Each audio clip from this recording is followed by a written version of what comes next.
گەرم و گەشترین سڵاو و پیرۆزبایی ساڵی نوێی ئێمەتان پێشکەش بینەرانی خۆشەویست بە بەرنامەیەکی تریپێکی کۆمەڵە هاتوونەتەوە لاتان تا کۆتایی ئەم دیدارەش لەگەڵمان بن.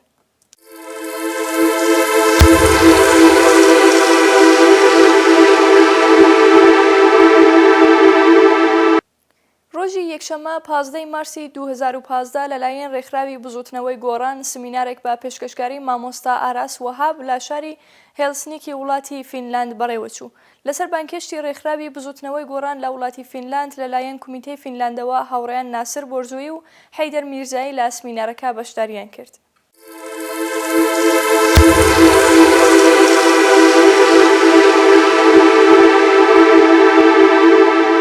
لە پەرلەمانی سوید بە بەشداری نوێنەری کۆمەڵە و حیزب و لایەنە سیاسیەکانی کورد و سوێدی ڕێز لە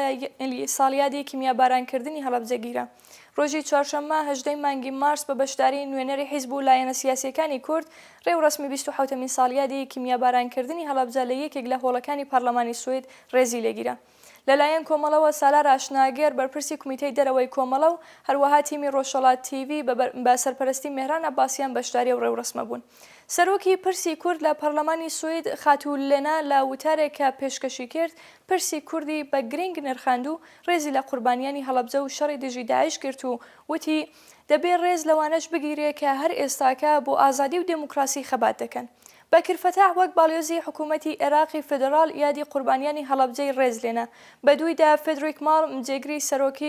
جێگری سەرۆک لە پەرلەمانی سوید لە پەیامێکی کورددا بێڕای ڕێزگرتن لە قوربانیانی هەڵەبجە ئاواتی سەرکەوتنی خەڵکی کوردی لە خەبات دژی کۆنەپەرستی خواست. لە دوایدا هونەرمەند و پێشمەرگەی دێرینی کۆمەڵە فەریبۆرس فەخاری بە ئامێری ساکسیفۆن هەستێکی پڕ لە هاوخەمی خستە ناودڵی بەشداربووانی کۆڕەکە. بەدوویدا نوێنەری حکوومەتی هەرێمی کوردستان وتارێکی پێشکەش کرد کە تێیدا سپاسی حکوومەت و پەرلەمانی سوێدی بابۆنەی پشتگیری لە گەلی کورد کرد. دواتریش چەند کەسایەتی دیکەی پەرلەمانی سوید هاوخەمی خۆیان لەگەڵ گەلی کورد دەربڕی بوو. کۆمەڵی شۆڕژگەری زەحمەتکێشانی کوردستانی ئێران کومیتەی ستۆکهۆڵم.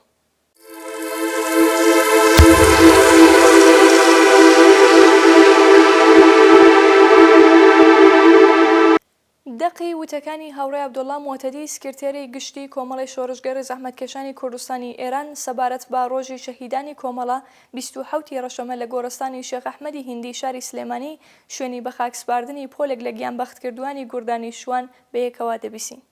لە کەناری سیروان کارەساتێکی گەورەی ئینسانی خوڵقە هەر لەو کات و ساتانە کە بەدەستی ڕژیمی کۆنەپەرستی گۆڕبەگۆڕی بەعس جێنۆسایدی گەورەی کورد لە شاری هەڵەبجە بڕێوە دەچوو و هەزاران کەسی بێتاوانی لە ئاگری کیمیابارانی ئەو ڕژیمەدا دەسووتاند، بەشێک لە پێشمەرگەکانی کۆمەڵە کە لە گوردانی ناوداری شواندا ڕێکخرابوون لەلایەکەوە کەوتنە بەر شاڵاوی ئەم کیمیابارانە و لەلایەکی دیکە کەوتنە بەر هێرشی دڕندانەی ڕژیمی کۆماری ئیسلامی ئێران. پتر لە 70 کەس لە کچان و کوڕانی گوردانی شوان کە لەرزەیان دەخستە ئەندامی دوژمنەوە لە حاڵێکدا زۆربەیان بە گازی ژەهراوی شپرزە بوون، بەڵام هەر ئەو جۆرەی کە ڕەسمی هەمیشەییان بوو بە مقاومەت و بەرخۆدانێکی قارەمانانە بەرەنگاری هێزەکانی ڕژیمی کۆماری ئیسلامیش بوون کە ئاوای ئەم دیوەی کوردستان و ئاوای نزیک هەڵەبجە بوون لە گەرمەی شەڕی کۆنەپەرستانەی ئێران و عێراقدا. ئێمە ئەوڕۆ لێرە کۆبووینەتەوە تا ڕێز بگرین لە گیانی پاچی هەموو گیان بەختکردوانی گوردانی شوان، لە هەموو گیان بەختکردوانی ڕیزەکانی کۆمەڵە لە خەباتی 46 ساڵەی خۆیدا، چە ئەوانەی لە زیندانەکانی کۆماری ئیسلامی قارەمانانە وەستانەوە و دەرسی مقاومەت و خۆڕاگریان بۆ نەسلی نوێ بەجێهێشت، چه ئەوانەی لە مەیدانەکانی بەرەنگاری ڕوودەڕوو لەگەڵ هێزەکانی کۆماری ئیسلامی بە جلی پێشمەرگانەوە گیانیان بەخت کرد، ئەوانەی کەوتنە بەر شاڵاوی ڕەشەکوژی و تێرۆریزمی کۆماری ئیسلامی، ڕێز لە هەموو ئەوانە بگرین. جارێکی دیکە پرسە و سەرخۆشی خۆمان بۆ بنەماڵەی سەربەرزی ئەو شەهیدانە پێشکەش بکەین و جارێکی دیش بەڵێن نوێ بکەینەوە کە ڕێبازی ئەو شەهیدانە درێژە پێدەر دەبین. ئێمە لە بارودۆخێکدا هاتووینە سەر گڵکۆی پیرۆزی شەهیدانی خۆشەویستی کۆمەڵە کە هەر ئێستا لە ڕۆژهەڵاتی ناوەڕاست خەباتێکی گەرم و گوڕ و مقاومەت و بەرخۆدانێکی گەورە بەرامبەر بە هێزە کۆنەپەرستە و تێرۆریستەکانی داعش لە ئارادایە و نەسلی نوێی درێژە پێدەری تێکۆشەرانی گوردانی شوان بەشێکن لەو پێشمەرگانەی کە لە ریزی پێشەوەی خەبات بە دژی تێرۆریستانی داعشدا بەشداریان هەیە، هەر لێرەوە دەستخۆشیان لێ دەکەین، پیرۆزباییان لێ دەکەین. ئەوانە سەری کۆمەڵیان بەرز کردوتەوە و نیشانیان داوە کە تا چ ڕادەیەک دەرسەکانی گیان بەختکردوانی گوردانی شوان و هەموو شەهیدە پیرۆزەکانی کۆمەڵە لە مێشک و لە زەین و لە بیرروباوەڕی ئەواندا زیندووە، لە بیرروباوەڕی نەسلی نوێی خەباتکارانی کۆمەڵەدا زیندووە، بە هەمان گەرموگوڕی، بە هەمان بیرروباوەڕ، بە هەمان دیسیپلین و پاچی ئەخلاقی ئەوڕۆ لە مەیدانی شەڕ لەگەڵ تێرۆریستەکانی داعشدان. بەڵام لە هەمان کاتدا ئەوەشمان لەبیر ناچێتەوە کە بۆ ئێمەی کورد، بە تایبەتی بۆ ئێمەی کوردی ڕۆژهەڵات، داعش تەنها لە مووسڵ نییە، داعشی سەرەکی لە تارانە، حکمی تاران دەکا، ڕژیمی داڵدەدەری تێرۆریزم، ڕژیمی ئاژاوەجێڕی ڕۆژهەڵاتی ناوەڕاست، ڕژیمی دنەدەری شەڕی و ناکۆچی ئاینی کۆنەپەرستانە، ڕژیمێک کە ئێرانی کردۆتە زیندانی گەلانی بندەست، ڕژیمی کوشتار و جنایەت، ڕژیمێک کە ئێرانی کردۆتە زیندانی ژنان، لاوان، کرێکاران، ڕۆشنبیران، ڕژیمێک کە بەدەستی ئەو هەزاران لە ڕۆڵەکانی کوردستان گیانیان لەدەستداوە، ئەو ڕژیمەی کە لە 28 گەلاوێژی 1358 هەتاوی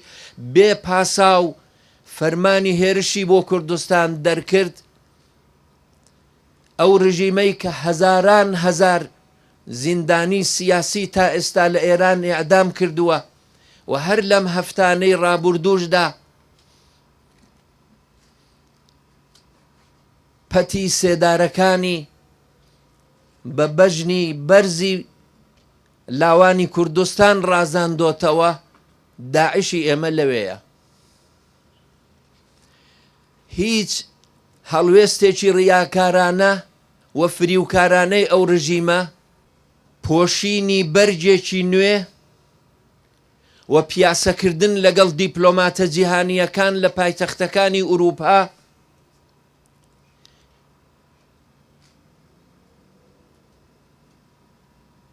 ناتوانێ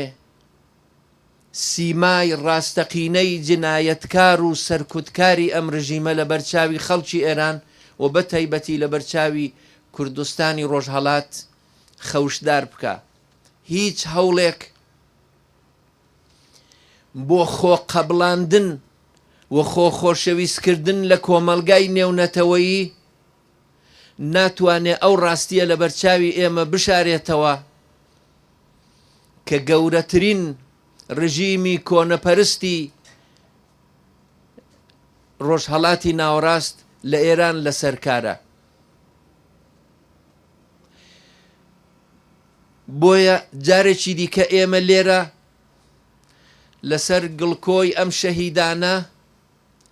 وێڕای دانەواندنی سەری ڕێز بۆ خەڵکی هەڵەبجە و بۆ خانەوادەی قوربانیانی جێنۆسایدی کیمیابارانی ئەم شارە، وێڕای دانەواندنی سەری ڕێز بۆ شەهیدانی گوردانی شوان و هەموو گیان بەختکردوانی کۆمەڵە و ڕێگەی ئازادی و عەداڵەت و سۆسیالیزم لە کوردستاندا، بە تایبەتی وێڕای دانەواندنی سەری ڕێز بۆ شەهیدانی پێشمەرگە و خەباتکارانی شەڕ بە دژی تەرۆریستانی داعش لە مانگەکانی ڕابردوودا جارێکی دیکە بەڵێن تازە دەکەینەوە کە جێگەی هاوسەنگەرانی گیان بەختکردووی گوردانی شوان و باقی بوارەکانی دیکەی خەبات بە خەباتکارانی نەسلی نوێی کوردستان پر بۆتەوە و پر دەبێتەوە. ڕۆژی ئێمە دێ، ڕۆژهەڵات ڕوو لە گۆڕانکاریە، باهۆزی گەورەی ئازادی خوازی و دمۆکراسی خوازی و مافخوازی درەنگیاز و ئێرانیش دەگرێتەوە. ڕژیمی کۆماری ئیسلامی قەڵای ئیستیبدادی هەموو ڕۆژهەڵاتی ناوەڕاستە بەبێ پانکردنەوەی سەری مارەکە نەشەڕی ئاینی و تایفی لە وڵاتانە کۆتایی پێدێ و نە لاپەڕەیەکی نوێی ئازادی خوازی و پێشکەوتن خوازی لە ڕۆژهەڵاتی ناوەڕاست دەتوانێت مسۆگەر بکرێ. بۆیە بە هەموو شێوەکانی خەبات، بە خەباتی مەدەنی، بە چالاکی جەماوەری، بە ڕاپەڕین، بە کاری فەرهەنگی و هەروەها بە چالاکی پێشمەرگانە و بە لێک هەڵپێکانی هەموو ئەو شێوازانەی خەبات سەرنجام بکوژانی ڕۆڵەکانی ئێمە لە گوردانی شوان و ئەوانەی کە 36 ساڵە هەموو خەڵکی ئێرانیان بە بارمتە گرتووە وە گاڵتە بە چارەنووسی هەموو دانیشتوانی ئێران و هەموو میلەتانی ڕۆژهەڵاتی ناوەڕاست دەکەن، بێگومان ئەوانە سزای خۆیان دەبینن. ئەم کارەژ وەدی نایە بەبێ شێلگیری، بەبێ پەیگیری، دەبێ بە کۆڵنەدانی خۆمان، بە ماندوو نەبوونی خۆمان، بە چالاکی و هەڵسوڕانی بێوچانی خۆمان ئەو ڕۆژە بهێنینە دی. بە هیوای ڕۆژی ئازادی ئێران، بە هیوای ئەو ڕۆژەی کە کوردستانی ڕۆژهەڵات جێگەی شیاوی خۆی نەک هەر لە نێو پارچەکانی دیکەی کوردستان بەڵکو وەکو سەنگەری پێشەوەی ئازادی خوازی و عەداڵەت خوازی لە هەموو ڕۆژهەڵاتی ناوەڕاست بگرێتەوە، ئێمە بەڵێن تازە دەکەینەوە کە درێژە پێدەرانێکی بە وەفا و بە ئەمەجی ئەو هاوڕێیانی گیان بەختکردومان دەبین و جارێکی دیکە ڕێز و خۆشەویستی خۆمان پێشکەش بە هەموو بنەماڵەی سەربەرزی شەهیدان و بە هەموو کۆمەڵانی خەڵکی کوردستانی ڕۆژهەڵات پێشکەش دەکەین و دڵنیایان دەکەینەوە کە ڕێگەی ڕۆڵەکانی ئەوان درێژەی هەیە و سەنگەری ڕۆڵەکانی ئەوان چۆڵ نەکراوە و ڕۆژی ڕزگاری و ئازادی ئێمە ڕۆژێک کە ئاڵامان لەسەر تاسەری کوردستان هەر لەم ورمێوە تا ئیلام و لوڕستان بشەچێتەوە دوور نییە.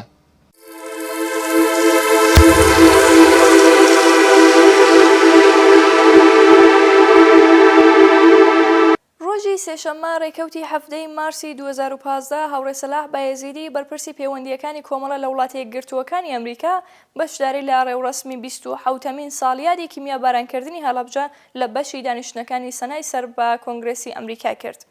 ڕێوڕسمەکە بە ئامادەبوونی خاتوبەیان سامی عەبدوڕەحمان بەرپرسی پەیوەندیەکانی هەرێمی کوردستان لە واشنگتۆن، مارشا بلاکبێرن نوێنەری پارێزگای تێنسی و کریستۆفەر ڤان هۆڵ نوێنەری پارێزگای مریلەند و بە ئامادەبوونی ژەنەڕاڵ مایک باربیرۆ سپاسالاری پێشووی ئەمریکا و لوقمان فەیلی باڵیۆزی عێراق لە ئەمریکا خاتو پەخشان زەنگەنە لە هەرێمی کوردستان و کۆمەڵێک کەسایەتی سیاسی دیکەی ناسراوی ئەمریکایی و کوردستانی بەڕێوەچوو. سەرەتا خاتوبەیان سامی عەبدوڕەحمان بە خێراتنی ئامادەبووانی بە بۆنەی بەشداری لەو ڕێوڕسمەدا کرد و بە تایبەت سوپاسی پشتگیری هێزی هاوپەیمانی لە هەرێمی کوردستان لە شەڕ دژی هێزی تێرۆریستی داعش کرد. هەروەها کریستۆفەر ڤان هۆڵ ئەندامی کۆنگرێس کە سپۆنسەری سەرەکی خوێندنەوەی یەکەمی بڕگەی 422 ناو کۆنگرێسی ئەمریکایە و لەگەڵ ئەندامی کۆنگرێس خاتوو مارشا بلاکبێرن ڕۆڵی سەرەکیان گێڕاوە بۆ دەرکردنی بڕگەی 422 وتارێکی پێشکەش کرد و تێیدا باسی لە پێویستی بەردەوام بوون و مانەوەی دۆستایەتی ئەمریکا و هەرێمی کوردستان کرد و ڕایگەیاند کە گرینگە ئەم دۆستایەتیەی پەرە پێ بدرێت و ڕێز لە دۆستایەتی کورد و پێشکەوتنەکانی هەرێمی کوردستان بگیرن. کریستۆفەر ڤان هۆڵ باسی لە خوێندنەوەی یەکەمی بڕگەی 422 کرد کە ئێستا کاری لەسەر دەکرێت لە کۆنگرێس بۆ ئەوەی کارەساتی هەڵەبجە و ئەنفال بە فەرمی لە کۆنگرێسی ئەمریکا بناسرێت. دواتر خاتوو مارشا بلاکبێرن وتەیەکی پێشکەش کرد سەبارەت بە جینۆساید و ناساندنی تاوانی هەڵەبجە و ئەنفال لە ناو کۆنگرێسی ئەمریکا. جەختی لەسەرەوەش کردەوە کە دەبێت لەگەڵ هاوڕێکانی لە ئەنجومەنی نوێنەرانی ئەمریکا کاری زۆری بۆ بکەن و بەردەوام بن لەسەر ئەو دۆستایەتیە لەگەڵ هەرێمی کوردستان هەیانە. دوو پاتیشی کردەوە کە ئەم دۆستایەتیە دەپارێزن و بە بەردەوامی شکار بۆ پێشخستنی پەیوەندیەکانی نێوانیان دەکەن. لە بەشێکی دیکەدا ژێنێڕاڵ مایک باربیرۆ سپاسالاری پێشووی ئەمریکا داوای پشتگیری زۆرتری ئیدارەی ئەمریکا لە کورد و هێزی پێشمەرگەی کرد. لە پەراوێزی ئەو کۆبوونەوەیە بەرپرسی پەیوەندیەکانی کۆمەڵە پرسی کورد لە ڕۆژهەڵات و بەردەوامی پێشێلکردنی بەرفراوانی مافەکانی مرۆڤ لە کوردستانی ڕۆژهەڵاتی لەلایەن کۆماری ئیسلامی ئێران لەگەڵ چەندین کەسایەتی ئەمریکایی بەشداری کۆبوونەوەکەی تاوتوێ کرد و لەوانە بەردەوامی لە سێدارەدانی لاوانی کورد کە لەم دوایانەدا بە کۆمەڵ بەڕێوە دەچێت و کوشتاری کۆڵبەرانی کورد لە سنوورەکان کە لە سەردەمی سەرۆک کۆمار ڕۆحانی زۆرتر پەرەیسەندووە سەرنجی میوانەکانی بۆ لای خۆی ڕاکێشا و هەر لەو پەیوەندیەدا داوای هەڵوێست وەرگرتنی حکوومەتی ئەمریکای لەو بارەیەوە کرد. نوێنەرایەتی کۆمەڵە لە وڵاتە یەکگرتووەکانی ئەمریکا 18 مارسی 2015.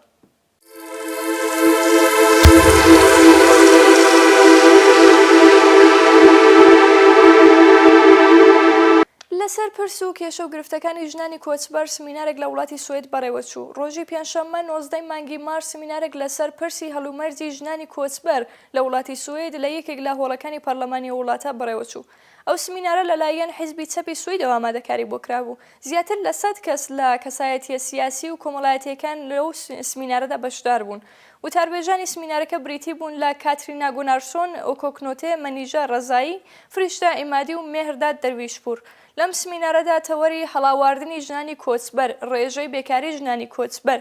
ڕادەی نەخوێندەواری ژنانی کۆچبەر، کارکردنی فەرهەنگ و کەلتور لەسەر ژنانی کۆچبەر، ڕەگەزپەرستی و ژنانی کۆچبەر درایە بەرپاس و لێکۆڵینەوە.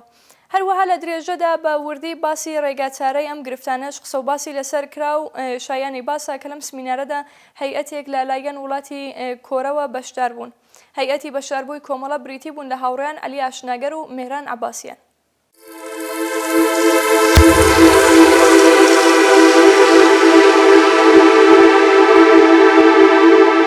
ڕۆژی هەینی 20 مانگی مارس بە بۆنەی نەورۆز نوێنەرایەتی حکوومەتی هەرێمی کوردستان ڕێوڕسمێکی لە بارگای حکوومەتی هەرێمی کوردستان لە سوێد بەڕێوە برد. شۆڕش قادر ڕەحیم نوێنەری حکوومەتی هەرێمی کوردستان وێڕای پیرۆزبایی نەورۆز چەند خەڵاتی پێشکەش بە ژمارەیەک لە چالاکوانانی سیاسی و ئەدەبی و ڕۆژنامەوانان کرد. لەوانە مێهران عەباسیان وەک بەشی ڕاگەیاندنی ڕۆژهەڵات تیڤی لە وڵاتی سوید ڕێزی لێگیرا و خەڵاتی پێزانینی پێشکەشکرا.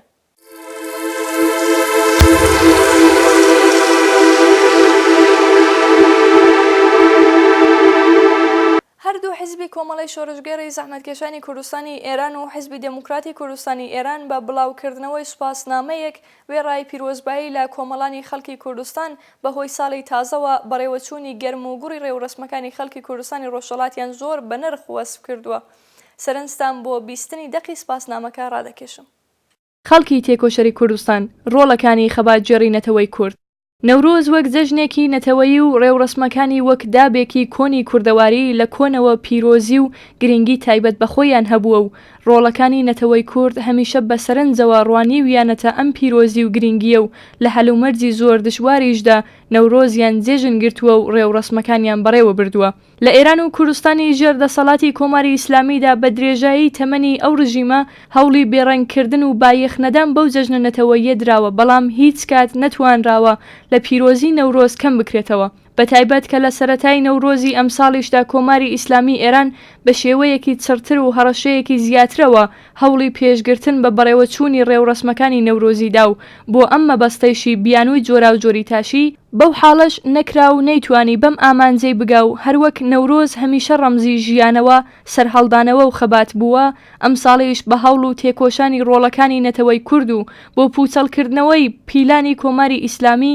هەروەک لە ڕاگەیەندراوی هاوبەشی کۆمەڵی شۆڕژگەڕی زەحمەتکێشانی کوردستانی ئێران و حیزبی دموکراتی کوردستانی ئێراندا پیلانی ڕژیم لە قاودرابوو و داوای بەڕێوەچوونی ڕێوڕسمەکان کرابوو. بە خۆشیەوە دیترا کە ئەم ساڵیش نەورۆز بوو بە ڕەمزی تێکۆشانی دژ بە زۆرداری و بە یەکگرتووی و هەست بە بەرپرسیارەتی کۆمەڵانی خەڵک بەرامبەر با جەژنی نەتەوەی نەورۆز. ڕێوڕسمی تایبەت بەم بۆنەیە سەرەڕای گوشار و هەڕەشەی ڕژیم بە شێوەی شیا و بەرین بەڕێوەچوون. لەو پەیوەندیەدا بەجێیە سپاسی کۆمەڵانی خەڵکی کوردستان بکەین کە لەو بارەشەوە ئەرکی نەتەوەیی خۆیان بەجێگەیاند و نایەکی دیکەیان بە ڕژیم کت و بە هۆشیاری و بەرپرسیارەتی خۆیان ڕێزی شیاویان لە خەبات و بەرخۆدانی بزوتنەوەی ڕزگاری خوازی نەتەوەیی مانگرت و شەقلی هەرگز نەمریان لە بۆنە و جەژنی نەتەوەییدا. هەر بەم بۆنەوە وێڕای پیرۆزبایی دووبارەمان سپاسی خۆمان ئاراستەی هەموو ڕۆڵەکانی نەتەوەی کورد دەکەین و ئاواتی ئەوە دەخوازین کە بە یەکگرتووی زیاتر هەروە بەردەوام بن لە پوچەڵکردنەوەی پیلانی ڕژیم و هەوڵدان بۆ گەیشتن بە ئامانجە نەتەوەیی و ئینسانیەکانمان. هەر بژین و سەرکەوتوو بن حیزبی دموکراتی کوردستانی ئێران، کۆمەڵی شۆڕژگەڕی زەحمەتکێشانی کوردستانی ئێران 2/1393 هەتاوی.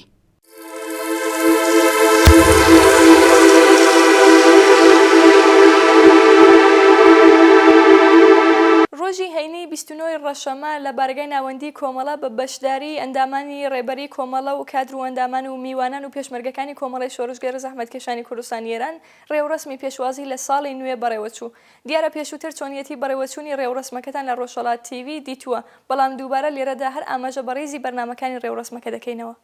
سەرەتا هەریەک لە هاوڕێیان جەلال هانیسی و کانی شایقی وەکو پێشکەشکاری ئەم ڕێوڕسمە هەرکامیان پارچەشارێکیان پێشکەشی بەشداربووان کرد و دواتریش کاک ئەکرەم هونەرمەندی گۆرانی بێژ گۆرانیەکی تایبەت بە نەورۆزی پێشکەش کرد و هەروەها بە دوای پێشکەشکردنی ئەو گۆرانیە لەلایەن ئەو هونەرمەندەوە فاڕۆق بابامیری جێگری سکرتێری کۆمەڵە سەبارەت بە هاتنی سەری ساڵی نوێ وتەیەکی پێشکەش بە میوانان و بەشداربووانی ئەو ڕێوڕسمە کرد. فاڕۆق بابامیری لە سەرەتای وتەکانیدا سەرەتا پیرۆزبایی گەرمی کۆمەڵی ئاراستەی سەرجەم خەڵکی کوردستان بەگشتی و کوردستانی ڕۆژهەڵات بە تایبەتی کرد و پیرۆزبایی تایبەتی تری نرد بۆ ئەندامان و ڕێبەری و پێشمەرگەکانی کۆمەڵە و بنەماڵەی زیندانیانی سیاسی پێشمەرگە دێرینەکانی کۆمەڵە و هیوای ساڵێکی خۆش و پڕ لە دەستکەوتی بۆ خەباتکارانی کوردستان بە ئاوات خواست. جێگری سکرتێری کۆمەڵە لە درێژەی قسەکانیدا کۆماری ئیسلامی وەکو داعیشێک کە خاوەنی دەوڵەتە ناساند و وتی کۆماری ئیسلامی 36 ساڵە هەوڵ دەدات خەڵکی کوردستان و خەباتیان سەرکوت بکات و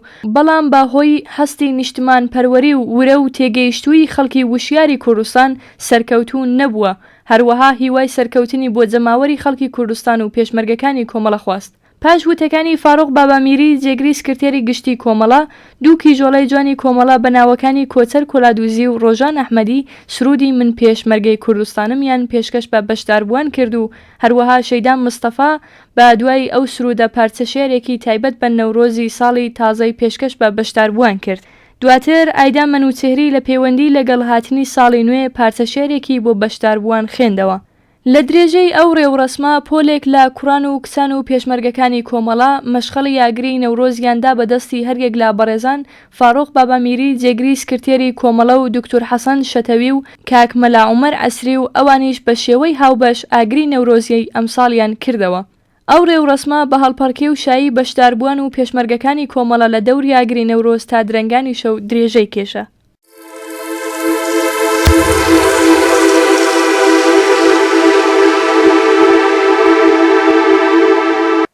هاوڕێ عەبدوڵڵا مۆتەدی پەیامی پیرۆزبایی ساڵی نوێی پێشکەش بە پێشمەرگەکانی کۆمەڵە کرد کە لێرەدا بۆتانی دەخێمەوە.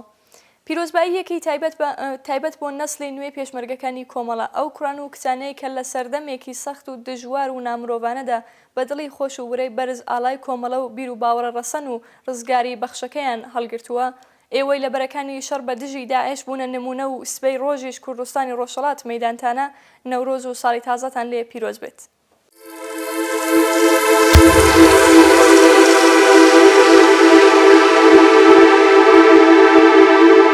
خۆشەویستانی بینەرگەیشتینە کۆتایی ئەم دیدارەشمان تا دیداری داهاتوو هەربژین بە شادی و سڵامەتی ماڵاوە.